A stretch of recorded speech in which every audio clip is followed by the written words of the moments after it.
পবিত্র কোরআনুল কারীমের সূরা তাওবা এই সূরার 119 নম্বর আয়াত, সুপ্রসিদ্ধ আয়াত।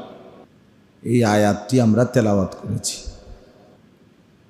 একজন মানুষ যদি মুসলমান মুমিন জাহান্নাম থেকে বাঁচতে চায়, জান্নাতি হতে চায়, কামিয়াব সফল হতে চায়, দুইটি জিনিস তার জন্য লাজেম। এই দুইটা জিনিস যদি তার মধ্যে থাকে তো সে নিশ্চিত মঞ্জিলে মাকসুদ অর্থাৎ জান্নাতে পৌঁছে যাবে। এই দুইটা জিনিস, একটা হলো গুনাহ বর্জন, আর একটা হলো